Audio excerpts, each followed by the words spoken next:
الرجيم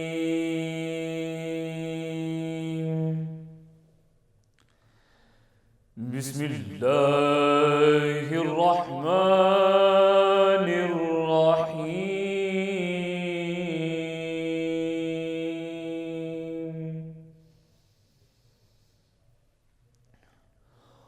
هو الله الذي لا إله إلا هو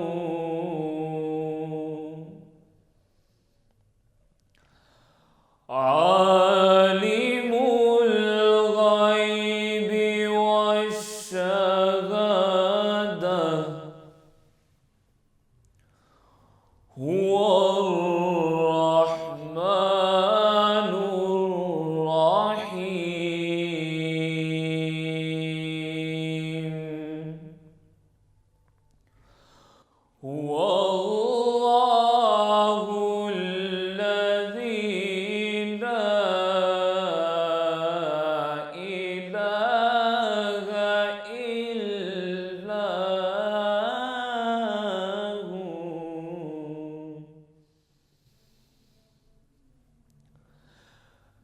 الملك القدوس السلام المؤمن المهيمن العزيز الجبار المتكبر سبحان الله عما يشركون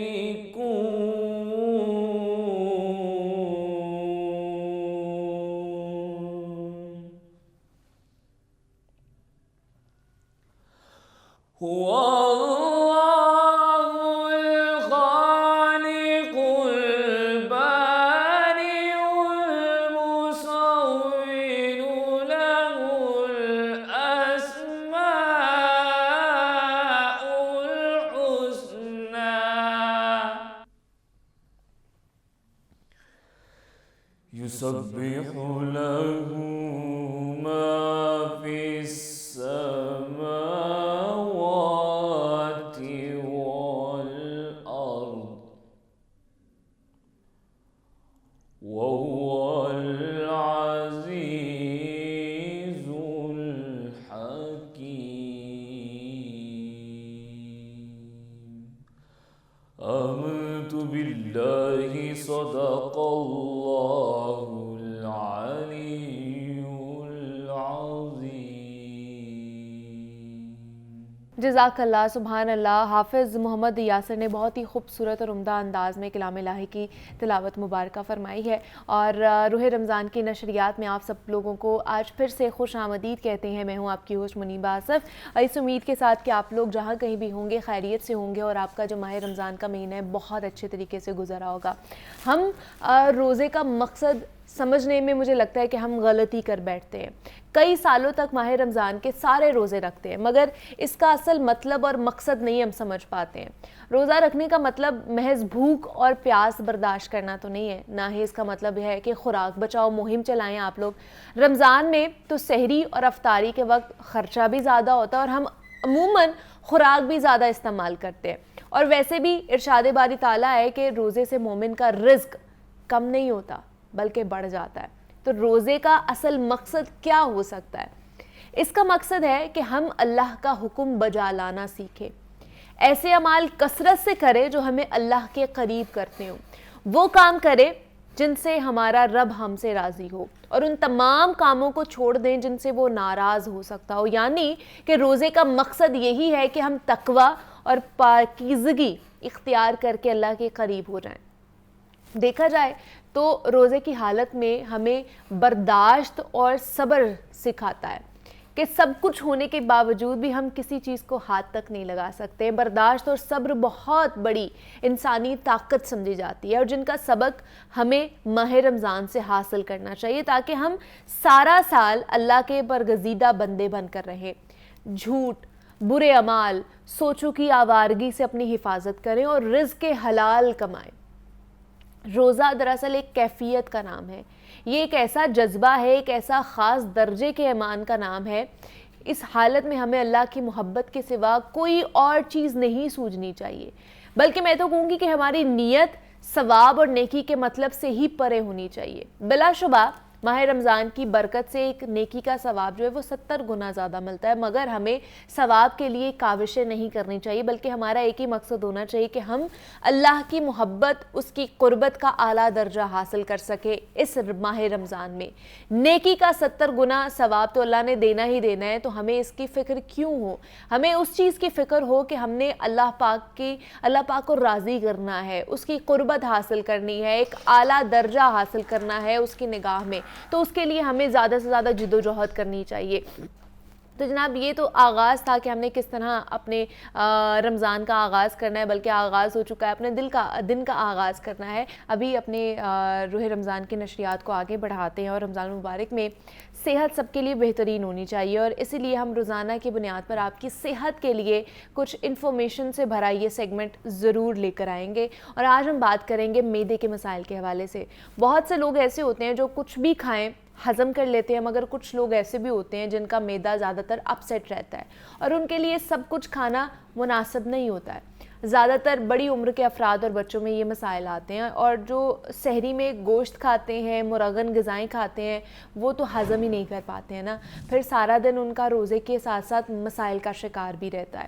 دراصل معدے کے جتنے بھی مسائل ہیں ان کا تعلق ہماری خوراک سے ہوتا ہے. کھانے یا پینے کے بعد کبھی کبھار ہر ایک کو پیٹ کی خرابی یا بد ہضمی کا سامنا کرنا پڑتا ہے, اور جس کی وجہ سے معدے میں بہت سارے مسائل, جیسے بہت سے لوگ کہتے ہیں کہ ہمیں گیس کا پرابلم ہو گیا ہے, ہمیں درد بہت زیادہ پیٹ میں ہوتا ہے.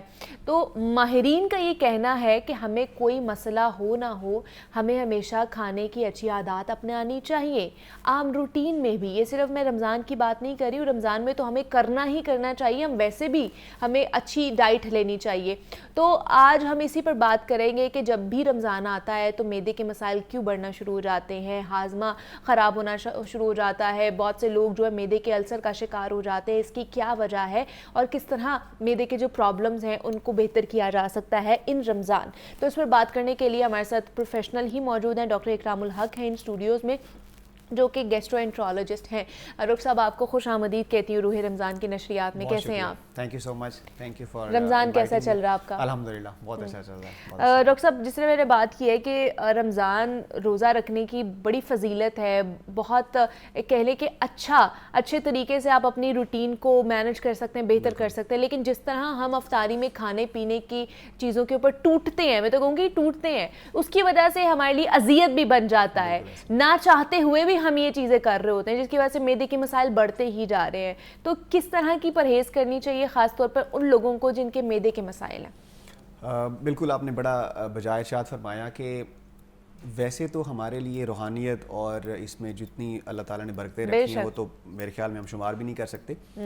تو جسمانی طور پہ بھی بہت سارے فائدے ملتے ہیں, لیکن وہ اسی صورت میں ہیں جب ہم اس کی روح کو سمجھیں. اور جس طرح ہے کہ آپ سارا دن جب ہم فاسٹنگ کرتے ہیں, جیسے ہمارے ہاں ایوریج اگر 13-14 گھنٹے کا روزہ ہے مثال کے طور پہ, 8 گھنٹے کے بعد ہماری باڈی جو ہے اس میں جو ہماری سٹوریج خوراک کی ہے, جو ہم نے کھایا ہوا ہے, وہ ختم ہو جاتا ہے. اچھا. پھر اس کے بعد جو ہے پھر ہماری جو فیٹ ہے وہاں سے جو ہے وہ انرجی آنا شروع ہو جاتی ہے. تو اگر ہم دیکھیں تو اس طرح سارے سسٹم جو ہے ان کی ڈیٹاکسیفیکیشن ہوتی ہے.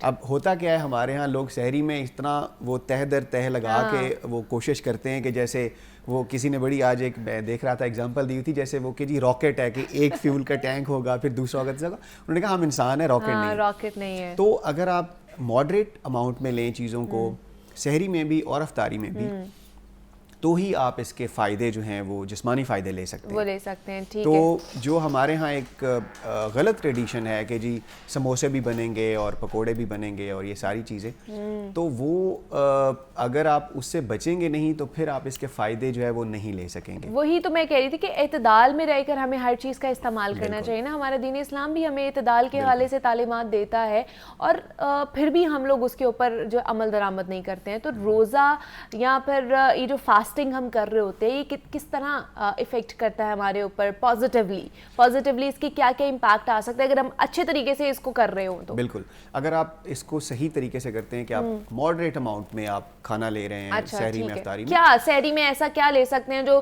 سارا دن ہمیں فلفل بھی رکھے اور ہمارے معدے کے مسائل بھی نہ ہو؟ دیکھیں اس میں یہ ہے کہ جو بھی ہم لیں گے وہ پہلی بات یہ ہے کہ وہ یہ ذہن میں نہ رکھیں کہ وہ ہمیں پورے 14 گھنٹے کے لیے کافی ہوگا، ایسا تو نہیں ہے، لیکن یہ ہے کہ آپ ایک ایسا آپ کے پاس جو ہے وہ سحری میں آپ کے پاس ایک پروپورشن ہو پروٹین کا، کاربوہائیڈریٹس کا، فیٹ کا، جو ایک جسے ہم کہتے ہیں متوازن غذا ہے۔ اب ہوتا کیا ہے کہ لوگ جو روٹین میں اچھا ناشتہ کرتے ہیں لیکن یہاں پہ انہیں ہوتا ہے کہ پراٹھے کھانے ہیں دو، تو ان چیزوں سے بچنا ہے جو بہت زیادہ ہیوی ہو جاتا ہے۔ اچھا پھر یہ ہوتا ہے کہ آپ لوگ سٹف کر لیتے ہیں کہ جی اچھا ہر چیز جو ہے نا وہ لے لیں۔ دیکھیں آپ اگر روٹی لینا چاہتے ہیں، آپ جس طرح روٹین میں ہمارے ہاں ہے کہ روٹی کو ہی سمجھا جاتا ہے کہ یہ نہ کھائی تو شاید تو پھر ہم پورا دن سروائیو نہیں کر سکتے ہیں، تو آپ سمپل روٹی اور سالن لے سکتے ہیں۔ دہی ڈیری پروڈکٹ جو ہے نا وہ اچھا ہے، وہ آپ کی ہائیڈریشن کے لیے بہتر ہے، اس میں فیٹ بھی ہے، پروٹین بھی ہے، ساری چیزیں ہیں، ٹھیک ہے۔ پانی کا استعمال بھی آپ ماڈریٹلی لازمی کریں کیونکہ موسم بھی اب جو ہے وہ تھوڑا سا گرمی کی طرف جا رہا ہے، تو ڈی ہائیڈریشن نہیں ہونی چاہیے۔ آپ نٹس کا استعمال کر سکتے ہیں کیونکہ اس میں ایک اچھا جو ہے پروپورشن ہے پروٹین کا، فیٹ کا، تو یہ لیں۔ لیکن دیکھیں یاد رکھیں جو روزے کا اصل مقصد ہے وہ یہ ہے کہ آپ کا کچھ ٹائم ایسا ہو جب انرجی آپ کی جو آپ نے صبح لی ہوئی ہے وہ اب ویئر آف ہو جائے، ختم ہو جائے، اور آپ کی فیٹ جو ہے وہ اب انرجی کا سورس ہے۔ وہی تو نا، آپ جتنا مرضی تے در تے وہ بنا لیں اندر اپنے، جتنا مرضی کھا لیں، 8 گھنٹے بعد اس نے بھی ہضم ہو جانا ہے اور 8 گھنٹے بعد آپ کو پھر سے بھوک لگ جانی ہے، تو اس لیے اعتدال میں رہ کر کھائیں، اپنے پیٹ کے اوپر، اپنے معدے کے اوپر اتنا بوجھ نہ ڈالیں۔ تو اب مجھے بتائیے کہ صبح آپ نے تو بتایا ڈیری پروڈکٹس کھانی چاہیے، کاربوہائیڈریٹس کا بھی ایک ہونا چاہیے، ہمارا پورشن ہونا چاہیے، مطلب ہمارے تمام وہ چیزیں ہونی چاہیے جو ہماری ایک پلیٹ میں ہونی لازمی ہے۔ چائے کا استعمال ہم لوگ بہت زیادہ کرتے ہیں اور روزے میں ویسے بھی ہم کہتے ہیں کہ صبح اگر چائے نہیں پئیں گے سارا دن ہمارا سر درد رہے گا، تو اس کی وجہ سے ہمارے معدے کو کیا پرابلمز ہو سکتی ہیں؟ ایسیڈیٹی بڑھ سکتی ہے، نہیں بڑھ سکتی ہے، یا یہ صرف متھ ہی ہے؟ دیکھیں چائے کا استعمال جو ہے چونکہ اس میں کیفین ہے، کیفین کی جو ڈیپینڈنس ہے، جسے ہم ڈیپینڈنس کہتے ہیں کہ اگر آپ ایک چیز استعمال کر رہے ہیں لانگر ٹائم تو اس کی ڈیپینڈنس ہوگی۔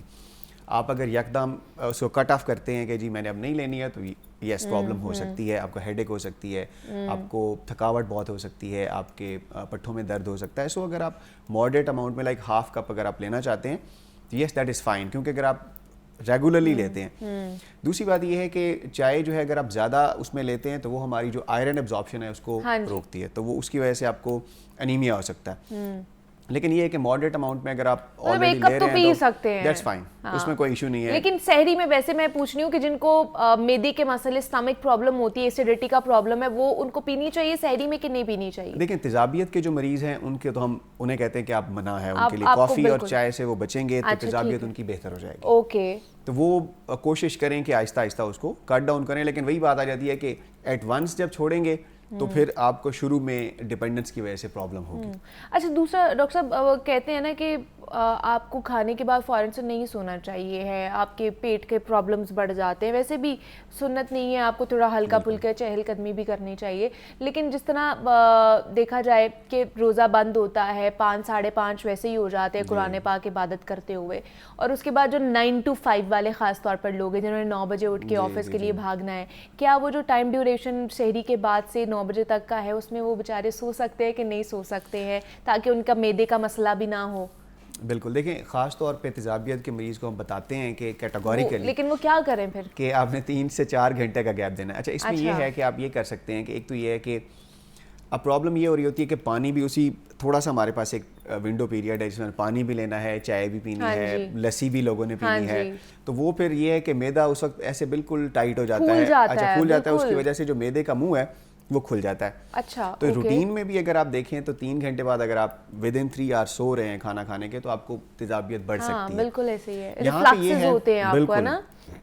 یہاں پہ یہ ہے کہ جیسے ہم روٹین میں بتاتے ہیں کہ سر والی سائڈ جو ہے بیڈ کی وہ تھوڑی سی اونچی ہونی چاہیے، اس سے یہ ہے کہ تھوڑا سا جو گریوٹی کا افیکٹ ہے وہ تھوڑا سا آ جاتا ہے، اور اس میں یہ ہے کہ ایٹ لیسٹ 6 انچز جو ہے ہیڈ سائڈ، سر والی سائڈ بیڈ کی چارپائی کی وہ اونچی ہونی چاہیے۔ اچھا، اس کے 2 طریقے ہیں، آپ چارپائی کے نیچے جیسے فار ایگزامپل 6 انچ کی اب 2 اینٹیں رکھ سکتے ہیں, لکڑی کا کوئی بلاک رکھ سکتے ہیں, یا آپ اگر میٹرس کے نیچے کچھ ویج شیپ آپ فوم رکھ سکتے ہیں کٹوا کے, آج کل بازار میں ملتے ہیں وہ, اس سے یہ تھوڑا سا فائدہ ہو جاتا ہے. دوسری بات یہ ہے کہ سائنٹیفکلی ویسے اسلام میں رائٹ سائڈ پہ سونا سنت بھی ہے اور بہتر بھی ہے, بٹ سائنٹیفکلی یہ ہے معدے کی کنڈیشن ایسی ہے کہ تیزابیت کے مریض اگر لیفٹ سائڈ پہ سوتے ہیں تو انہیں کمپیریٹیولی ریلیف زیادہ ملتا ہے. اچھا لیفٹ سائڈ پہ اگر لیفٹ سائڈ پہ, ہاں جی, یہ جو سائنٹیفکلی میں آپ کو چیزیں بتا رہا ہوں. دوسرا یہ ہے کہ اب لیفٹ سائڈ پہ بیڈ کی لیفٹ سائڈ پہ یا لیفٹ سائڈ کروٹ لے کر, لیفٹ کروٹ لے کے آپ, ہاں لیفٹ سائڈ پہ آپ سوئیں تو وہ آپ کو تھوڑا سا, میں نے کہا لوگوں کے لیے تھوڑی سی آسانی کر دینا, یہ نا وہ آج سے کہیں کہ میں لیفٹ سائڈ پہ سوؤں گا کیونکہ ڈاکٹر صاحب نے کہا ہے کہ آپ کے معدے کے مسائل, کروٹ لے کر آپ نے لیفٹ سائڈ پہ سونا ہے. لیفٹ کروٹ پہ, لیفٹ کروٹ, تو یہ تھوڑا سا آپ کو وہ جو ہے نا اس سے بہتری کر سکتے ہیں. دوسرا کچھ چیزیں ایسی ہیں, خیر شہری میں تو لوگ نہیں لیتے ہیں, ادروائز جو سٹرس چیزیں ہیں وہ بھی تیزابیت کو بڑھاتی ہیں. فار ایگزامپل لیمن کا استعمال ہے, کنو وغیرہ ہے, ابھی سیزن جیسے اب اینڈ ہونے والا ہے لیکن چل رہا ہے, تو وہ بھی اگر آپ لیں گے تو زیادہ پرابلم ہوگی. تو آپ ڈیری جو لیتے ہیں, ڈیری پروڈکٹ کی وجہ سے تھوڑا سا یہ ہے کہ وہ تھوڑا سا نیوٹرلائز کرتا ہے, تھوڑا سا سیٹل ڈاؤن ہوتا ہے, وہ آپ کی جو جلن ہو رہی ہوتی ہے وہ. لیکن بہت سے لوگ کہتے ہیں ہمیں کھانے کے بعد ہمارا پیٹ پھول جاتا ہے, تو اس کے لیے وہ کیا کر سکتے ہیں, اس کا بڑا مسئلہ ہوتا ہے. دیکھیں یہ بیسیکلی اسے ہم کہتے ہیں ڈسپیپسیا, جس میں پھولنے کے علاوہ بھی 2-3 اور چیزیں آ جاتی ہیں. اب اس میں اس کی اگر ہم وجہ کی بات کریں تو 2-3 بڑی وجوہات ہیں. ایک تو ہمارے ہاں انفیکشن بہت کامن ہے, ترقی پذیر ممالک میں بہت زیادہ ہے, 50% سے زیادہ ہے. ایچ پائلوری ہم سے کہتے ہیں, شارٹ فارم میں ہیلیکوبیکٹر پائلوری کہتے ہیں. تو وہ یہ آلودہ پانی سے اور آلودہ خوراک سے پھیلتا ہے, وہ بھی اکثر پرابلم کر رہا ہوتا ہے. تو اگر کسی کو یہ مسلسل مسئلہ ہے تو ہم اس میں اس کی ٹیسٹنگ کرتے ہیں, اس کے بعد اس کو اینٹی بایوٹکس دیتے ہیں 10 to 14 ڈیز کے لیے. اس کے علاوہ کچھ لوگوں میں یہ ہوتا ہے کہ ود پیسج آف ٹائم لوگ جو زیادہ تر باہر سے کھانے کھاتے ہیں ان کا میدا تھوڑا ویک ہو جاتا ہے, تیزابیت اس میں زیادہ بننا شروع ہو جاتی ہے. وہ ایک بڑی وجہ ہے میدا پھولنے کی, کہ تھوڑا سا بھی کھایا ہے ایسے لگے جیسے بہت زیادہ بلاٹڈ ہو گیا ہے اور لگتا ہے جیسے آپ نے 3-4 روٹیاں کھا لی ہیں. تو پھر اس میں یہ ہے کہ پھر میڈیکیشن جو ہے کچھ وہ ہم دیتے ہیں, سیٹ آف میڈیکیشن جس میں کچھ سیرپ اور ملا کے, تو اس سے عام طور پہ 2-3 ہفتوں کے بعد وہ بہت بہتر ہو جاتا ہے, لیکن مکمل طور پہ صحیح نہیں ہوتا. سب سے اہم بات ہے کہ لائف سٹائل ماڈیفیکیشن اگر نہیں کریں گے, آپ کھانے میں اعتدال نہیں لے کے آئیں گے, آپ کھائیں گے شام کو اگر پکوڑے سموسے اور یہ رول جو ہے وہ ساری فرائیڈ چیزیں, تو پھر دوائی تو کام نہیں کرے گی, اس کا بھی کوئی پھر فائدہ نہیں ہے. تو بہت سے لوگ کہتے ہیں جی ہمیں یہ انہیریٹنس میں ملا ہے, ہمارے امی ابو کو بھی ہے گیس کا مسئلہ یا تیزابیت کا مسئلہ, پیٹ کا مسئلہ, تو ہمیں بھی اسی سے ملا ہے, تو ہمیں بھی انہیریٹنس میں, تو وہ یہ واقعی ایسا ہوتا ہے؟ دیکھیں انہیریٹنس تو خیر اس کو ہم ڈینائی نہیں کر سکتے, بہت ساری چیزیں جو ہیں وہ انہیریٹنس میں آتی ہیں, لیکن وہی بات ہے کہ کسی مشہور ایک جو ہے نا کہ جی diabetes runs in families. It doesn't, diabetes runs in family, nobody runs in the family, that's why diabetes runs in the family. True. So یہ ہے کہ دیکھیں کھانے پینے کے آپ ذرا نکل کے دیکھیں کہ ہمارے کیا وہ ہے روٹین ہے, اور رمضان میں تو ایسے سمجھا جاتا ہے کہ جیسے وہ 30 دن دعوت ہے, ہم نے اچھا پھر لوگ ایک دوسرے کو بلا بھی رہے ہوتے ہیں, اور پریشانی یہ ہو رہی ہوتی ہے کہ آپ نے جانا ہے اور وہاں پہ اگر آپ نہیں بھی کھائیں گے تو وہ کہیں گے جی یہ تو لیکن یہ تو یہ جی ہم نے اتنا کچھ کیا, نخرے کر رہے ہیں. تو اچھا اب آپ اور ادھر دیکھیں جیسے جو ہماری افطاریاں ہو رہی ہیں, جو ریسٹورینٹس میں دیکھیں بکنگ نہیں ملتی ہے, اس ٹائم پہ اتنا رش ہوتا ہے. تو یہ ہمارا اوور آل کلچر ہے, اس میں ہماری یہ انہیریٹنس سے زیادہ ہماری جو روایات نسل در نسل آ رہی ہے کلچر وہ خراب ہے. ٹھیک ہے, تو اس کو بہتر کرنے کی ضرورت ہے اگر آپ نے اپنے معدے کا خیال رکھنا ہے تو. اچھا اب سحری پہ تو ہم نے بات کر لی, تو اسی افطاری پہ آ جائیں کہ افطاری میں ہمیں کون سی چیز لازمی ہمارے دسترخوان پر ہونی چاہیے جن کو معدے کا مسئلہ ہوتا ہے, اور کون سی چیز بالکل نہیں ہونی چاہیے جس سے پرہیز کرنی ہے جن کو معدے کا مسئلہ ہے. دیکھیں اس میں جو اہم چیز ہے وہ یہ ہے کہ جیسے فروٹس اور ویجیٹیبلز کا استعمال ہم سارا سال کہتے ہیں کہ کریں, اس میں بھی یہی ہے کہ آپ فروٹس تو لازمی, اس کا فروٹ چاٹ کی فارم میں بھی لے سکتے ہیں, لیکن وہی بات ہے کہ اس کو آپ اگر فار ایگزامپل آپ کا ویٹ تھوڑا سا زیادہ اس کی طرف ہے تو آپ چینی اس میں کم ایڈ کریں کہ یہ جیسے لوگ کرتے ہیں. اچھا پھر دوسرا یہ آتا ہے کہ اس میں سب سے اہم چیز یہ ہے کہ آپ یوگرٹ استعمال کریں. That is the best thing کہ آپ, کیونکہ اگر آپ ادروائز مسالے ایڈ کرتے ہیں, فروٹ چاٹ مسالہ ایڈ کرتے ہیں تو وہ آپ کو جلن بڑھا دے گا. تو وہ جو مین مقصد ہے فروٹس کا, جو اس نے فائبر نے کام کرنا ہے وہ نہیں کرے گا, اس کے نیوٹرینٹس جو ہے نا وہ ختم ہو جائیں گی, اور آپ کا میدا اتنا وہ ہو جائے گا کہ آپ اس کو نہیں ایبزارب نہیں کر پائیں گے. ٹھیک ہے. دوسری بات یہ ہے کہ ایک جو اور چیز جو خاص طور پہ دیکھی جاتی ہے کہ بہت زیادہ ایک پہلے شربت کا استعمال ہوتا ہے. وہ اگر آپ 2-3 گلاس لیتے ہیں تو اچھی خاصی چینی جو ہے وہ چلی جاتی ہے, جو کہ جگر کے لیے اچھی نہیں ہے. اوور آل ویٹ بڑھنے کا بہت پینا چاہیے, نہیں پینا چاہیے بالکل بالکل. جتنے بھی شربت پیتے ہیں یا جو دودھ سوڈا پیتے ہیں, دیکھیں دودھ سوڈا بھی اگین جو کولا ڈرنکس ہیں وہ بھی میدے کے لیے بہتر نہیں ہوتے. لیکن لوگ تو کہتے ہیں ہم جب تک یہ سوڈا پئیں گے نہیں, کولا ڈرنکس یا اس طرح کی ڈرنکس نہیں پئیں گے, ہمارا جو کھانا ہے ہضم نہیں ہوتا ہے. بیسیکلی دیکھیں یہ ایک فالس سینس نیریٹو بن گیا ہوا ہے نا. ہاں دیکھیں نا, میں آپ کو بتاؤں کہ اگر جو بھی آپ کھانا کھا رہے ہیں اسٹمک میں اس نے ایوریج 3 to 4 hours لینے ہیں. اوکے, اگر میں پروٹین اور اس کی بات ٹو ڈائجسٹ. اوکے, اور اگر آپ سوری مطلب کوئی بھی چیز, کوئی بھی کولا ڈرنک لے رہے ہیں تو کیا ہوگا کہ آپ کو ود ان منٹس جو ہے نا آپ کو فیلنگ آتی ہے, ڈکار آ جاتا ہے, جو لگتا ہے جی اور ہمیں لگتا ہے جی ہمارا تو ہضم ہو گیا. تو فالس سینس آف ویلنس ہے اس کا, اسے کوئی تعلق نہیں. مطلب ہماری باڈی بھی ہمارے ساتھ گیم کھیل رہی ہوتی ہے. سائنٹیفک دیکھیں اس میں وہ کاربولک ایسڈ ہے جس نے کیا کرنا ہے کہ وہ فوراً ایک آپ کو یہ فیلنگ دینی ہے. حقیقت سے اس کا کوئی تعلق نہیں ہے. And scientifically it is proved کہ it has no effect on digestion, اس کو بڑھاتا نہیں ہے. ہاں کیونکہ یہ بھی ایسڈ ہے, میدے میں بھی آلریڈی ایسڈ زیادہ ہو رہا ہوتا ہے, تو وہ آپ کی سمٹمز کو ورس کرے گا, بہتر نہیں کرے گا. سو مطلب وہ اس ٹائم پہ ٹیمپریرلی آپ کو ریلیف مل سکتا ہے, لیکن اس کا کوئی کہہ لے کہ مستند اس کا کوئی حل نہیں ہے. اس کے لیے آپ کو ڈاکٹر کے پاس یا اپنا لائف سٹائل, اپنی ڈائٹری ہیبٹس جو ہے اس کو بہتر کرنے کی ضرورت پڑ سکتی ہے. اچھا, بہت سے لوگ ہیں ڈاکٹر صاحب جو میدے کے حوالے سے, جس طرح آپ نے کہا کہ آپ لوگ پھر ان کو میڈیکیشن پہ ڈال دیتے ہیں, جو میڈیکیشن کھا رہے ہوتے ہیں میدے کی, ان کے لیے پھر آپ کیا احتیاط بتاتے ہیں, وہ کس طرح کر سکتے ہیں؟ ہاں, اس میں دیکھیں ایک تو یہ ہے کہ میڈیکیشن کا ٹائم بڑا کروشل ہو جاتا ہے, کیونکہ اکثر دیکھیں جیسے عام طور پہ جو میدے کی میڈیسن ہے وہ ہمیشہ کھانے سے پہلے لینی ہوتی ہے. کھانے سے پہلے ایوریج 25 to 30 منٹس پہلے ہم لیتے ہیں تاکہ وہ اپنا افیکٹ کرے, کیونکہ دیکھیں جیسے ہی کھانا کھانا ہے یکدم ایسڈ نے بڑھنا ہے.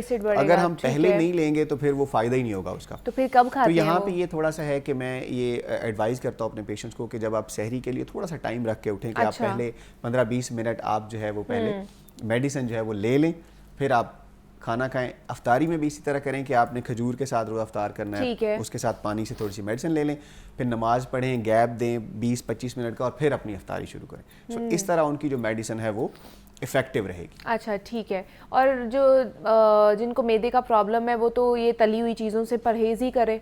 بالکل, وہ تو خیر جو ہمارے تھوڑی سی بھی نہیں کھا سکتے ہیں, چکھ بھی نہیں سکتے ہیں. مطلب یہ کہ چکھنے کی حد تک تو خیر چلیں, کیونکہ دیکھیں جب آپ کسی چیز پہ مکمل پابندی لگا دیتے ہیں تو اس کی طلب بڑھ جاتی ہے اور اس طرف کریونگ زیادہ ہو جاتی ہے. تو یہ ہے کہ آپ کوشش کریں کہ بالکل کم سے کم مقدار میں استعمال کریں. اچھا, دوسرا آج کل میدے کے السر کے بارے میں بہت سے لوگ بات کریں, یہ کیا ہے اور کس طرح السر ہو جاتا ہے؟ دیکھیں السر بیسیکلی جو اس کی ہم ڈیفینیشن کی بات کریں تو جو ایک تہ ہے اوپر کسی بھی جگہ کی, چاہے وہ جلد, جیسے جلد پہ السر بن سکتا ہے, یہاں سے اگر اوپر والی تہ اٹھ جائے تو وہ زخم جو ہے وہ السر بن جاتا ہے. ٹھیک ہے. اسٹمک کا اصل میں السر سب سے زیادہ کامن اس لیے کیونکہ اس میں ایسڈ ہے. نارملی اگر ہم اس ایسڈ کو آپ نکال کے ویسے جلد پہ رکھیں, کپڑے پہ رکھیں, اٹ ول برن اٹ. اچھا. اس کی پی ایچ بہت جو ہے نا وہ اسٹرانگ پی ایچ ہوتی ہے, ہائیڈروکلورک ایسڈ ہے. اوکے. تو اس میں یہ ہوتا ہے کہ وہ چونکہ اسٹمک میں ایسڈ زیادہ ہے تو تھوڑا سا بھی زخم ہوگا, ہیل نہیں ہوگا, بڑھتا رہے گا, اور پھر وہ جو ہے نا وہ پرابلم کریٹ کرے گا. اچھا, پھر جیسے ہم کھانا کھاتے ہیں ایسڈ یکدم بڑھتا ہے تو وہ پین زیادہ کر دیتا ہے. تو یہ ایک ایسا سائیکل ہے جو چلتا رہتا ہے. تو اس کا حل کیا ہے؟ اس کا حل یہ ہے کہ اس میں جو وجہ ہے, جیسے میں نے پہلے ذکر کیا, جو ایچ پائلوری بیکٹیریا ہے وہ ہے. دوسرا جو لوگ درد کی دوائیاں کھاتے ہیں, اب لوگ خود سے لیتے رہتے ہیں, مثال کے طور پہ جو پین کلرز ہیں, سب سے بڑا دوسرے نمبر پہ یہ وجہ ہے السر کی. کیونکہ یہ کیا کرتی ہے کہ جو اسٹمک میں پروٹیکٹ میکنزم ہے ایسڈ سے بچنے کے لیے, یہ اس کو جا کے امیونٹی کو, اس ڈیفینس کو کم کر دیتی ہے. تو ایسڈ is free to work whatever it wants to do. تو مطلب ہمیں پین کلرز نہیں کھانی چاہیے بغیر کسی پرسکرپشن کے. اس میں یہ ہے دیکھیں کہ جو لوگ خود سے, اچھا لوگ کیا کرتے ہیں, میں نے ابھی کل مجھے ایک ہمارے اپنے ایک ڈاکٹر صاحب بتا رہی تھی کہ جو مسئلہ ہوا تو میں نے 3 دفعہ لے لی ہے, وہ مطلب ایک رات میں 3 دفعہ لے لی انہوں نے. تو یہ ہائی ڈوز میں جب جاتی ہے تو وہ پرابلم بہت زیادہ بڑھ جاتی ہے. تو ہمیشہ ڈاکٹر کے مشورے سے استعمال کریں. اگر میدے کا مسئلہ ہے تو پھر اس میں پھر کچھ سیف میڈیکیشنز ہیں جو استعمال کرنی چاہیے. وہ آبویسلی آپ کو پھر ڈاکٹر ہی بتا سکتا ہے نا, ڈاکٹر سے کنسلٹ کیے بغیر آپ خود سے اپنا ڈاکٹر مت بنا کریں. وہ آپ کی مطلب آپ کے پین کو, آپ کی باقی چیزوں کو مزید بڑھائے گا, آپ کی بیماری کو بڑھائے گا. اچھا, دوسرا اگر اس سے تھوڑا سا پرے ہو جائیں, ایک یوزلی مطلب ایک عام انسان کو اگر اپنے میدے کا خیال رکھنا ہے, اپنی میدے کی صحت کو برقرار رکھنا ہے, تو وہ کون سی چیزوں کا زیادہ سے زیادہ استعمال کرے؟ یہ بہت اچھا پوائنٹ آپ نے ریز کیا. فائبر از, میں کہتا ہوتا ہوں فائبر جو ہے نا وہ ہمارے میدے اور آنت کے لیے آکسیجن ہے. اوکے. اچھا, فائبر کہاں سے آئے گا؟ Fruits and vegetables.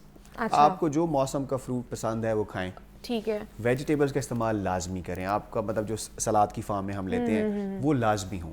پھر آبویسلی وہی بات ہے کہ جو فاسٹ فوڈ ہے, یہ جو فرائیڈ چیزیں ہیں, اسٹمک کو بہت ٹائم لگتا ہے ان کو ڈائجسٹ کرنے کے لیے. سب سے زیادہ ٹائم لگتا ہے جو فرائیڈ چیزیں ہیں, فرائیڈ آئٹمز ہیں. ہاں, تو ان کا استعمال کم سے کم ہو. دوسری بات یہ آ جاتی ہے کہ جو ہم لیتے ہیں اب, جیسے اسٹریٹ فوڈز ہیں ہماری, جن میں صفائی کا بالکل خیال نہیں رکھا جاتا. اب بہت سارے انفیکشنز ہیں جو ہمیں مل جاتے ہیں وہاں سے. پانی کے ہمارے ہاں جو ہے نا وہ ایک بڑا سورس ہے اس کا, تو ہمیشہ بوائل کر کے یا ایک اچھے سورس سے ہونا چاہیے. تو یہ چیزیں, اور دوسرا پھر یہ کہ ماڈریٹ اماؤنٹ میں ہو. یہ نہیں ہے کہ آپ فری میں مل رہا ہے فار ایگزامپل جیسے, یا شادی پہ گئے ہیں تو پورے ہفتے کی کیسا نکل جاتی ہے. تو یہ چیزیں ساری آپ اگر دیکھیں تو ان سب کا خیال رکھیں گے تو ہی میدا صحیح رہے گا. لیکن میدے کو ڈائٹ کے ساتھ ساتھ کچھ فزیکل ایکٹیویٹی میں بھی تو انوالو کرنا ہے نا. بہت زیادہ ضروری ہے, اور کلچرلی ہم اس سے بہت دور ہو چکے ہیں. آپ کو پتہ ہے کہ ہمارے اس وقت اگر آپ اسٹیٹس کھول کے دیکھیں, دنیا میں سب سے زیادہ ڈائبٹیز ہمارے یہاں ہے. ٹرو, لیٹسٹلی 26% ہے. 26% میں ہر 4 میں سے ایک بندے کو ہے, یعنی ہو جائے گی. تو اس کا سب سے بڑی وجہ یہ ہے کہ ہم ایکسرسائز, انفارچونیٹلی ہمارے یہاں گراؤنڈز بھی نہیں ہیں, ہمارے یہاں پارکس بھی نہیں ہیں, لیکن ہم سارا دن بیٹھے رہتے ہیں. کام پہ آئے بیٹھے رہے, دکان پہ گئے بیٹھے رہے, پھر آئے ٹی وی دیکھا, موبائل پہ رہے, پھر سو گئے, اور کھانا بھی ماشاء اللہ عیاشی والا ہے جتنا کھانا ہے. یہ وجوہات ہیں جس کی وجہ سے ہمارا معدہ بھی خراب ہو رہا ہے, جگر کے اوپر چربی آ جاتی ہے وہ خراب ہوتا ہے, شوگر کا رسک بڑھ جاتا ہے. پھر یہ ساری چیزیں اسی وجہ سے ہیں کہ ایکٹیویٹی بھی نہیں ہے, اور کھانا بھی جو ہے وہ اعتدال, اور کھانا بھی ہم اعتدال میں نہیں کھا رہے ہوتے ہیں. اس کی وجہ سے معدے کے پرابلم بڑھتے جا رہے ہیں. اور جیسے ہی خاص طور پر رمضان آتا ہے تو ڈاکٹر صاحب آپ کے پاس تو رش لگ جاتا ہوگا, معدے کے مسئلے ہو گئے ہیں, ہیضہ ہو گیا ہے. بالکل بالکل بالکل, بہت زیادہ آ جاتے ہیں لوگ جنہیں یہ وامٹنگ اور یہ ہیضے والی پوری کیفیت ہے. اگر کسی کو پہلے السر کا مسئلہ ہے, تیزابیت خاص طور پہ جسے ہم ریفلکس ڈیزیز کہتے ہیں, جو جلن والا مسئلہ ہے وہ بڑھ جاتا ہے, اس کے ساتھ جو ہے نا وہ لوگ بیچارے آ رہے ہوتے ہیں, کیونکہ وہی ہوتا ہے کہ وہ کھانے پینے کا جو ہے نا وہ دھیان نہیں رکھ پاتے ہیں, چیزیں اس طرح کی لے لیتے ہیں. پھر افطاری میں یہ بھی ہوتا ہے کہ جی سارا دن بھوک لگی ہوئی تھی تو اب زیادہ کھانا ہے, تو اس وجہ سے یہ پرابلم بہت زیادہ آتی ہیں. تو وہی بات ہے, میانہ روی ہوگی, چیزوں کو جو بہت زیادہ فرائیڈ اور ان سے بچیں گے تو ہی پھر جو ہے نا آپ کا معدہ جو ہے وہ سیٹل ڈاؤن رہے گا. اچھا, لاسٹ پہ کیا ٹپس دیں گے کہ ہم سب نے, کیونکہ اب تھوڑا سا موسم چینج ہو رہا ہے, سردی اب بالکل جا رہی ہے اور گرمی آ رہی ہے, تو اس ٹرانزیشن ویدر میں احتیاط کس طرح کی, پریکاشنری میجرز کس طرح کے لینے ہیں ہم سب نے؟ دیکھیں اس میں یہ ہے کہ ابھی ہائیڈریشن کا خیال ہم اکثر نہیں رکھتے ہیں. ٹھیک ہے, ہائیڈریشن اچھی رکھنی ہے. اوکے, ڈائٹ میں وہی بات ہے کہ فائبر والی جو چیزیں ہیں وہ زیادہ انٹیک کریں. اوکے, باہر کی چیزیں کم کھائیں, فرائیڈ چیزوں سے بچیں, اور رمضان میں تو خاص طور پہ کیونکہ وہ ہر جگہ یہی پکوڑے سموسوں کا چل رہا ہوتا ہے تو اس سے بچنا چاہیے. چلیں جی, بہت شکریہ میدے کے متعلق, ہم نے کس طرح اپنے میدے کے مسائل کو حل کرنا ہے اور رمضان کی جو روح کو سمجھنا ہے. ہم نے صرف کھانے پینے پہ ہاتھ نہیں صاف کرنا ہے بلکہ ہم نے اللہ پاک کو بھی راضی کرنا ہے. تو اسی نوٹ پر آپ نے مجھے یہاں پر اجازت دینی ہے, لیکن بریک پر جانے سے پہلے ایک نعت رسول مقبول ہے وہ سنتے جائیے.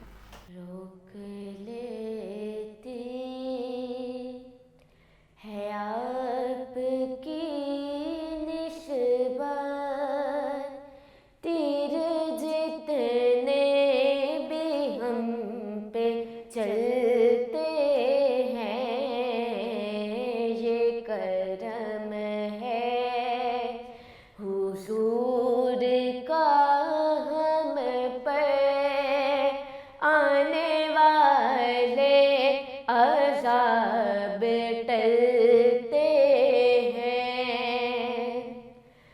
اب کوئی کیا ہمیں گرائے گا,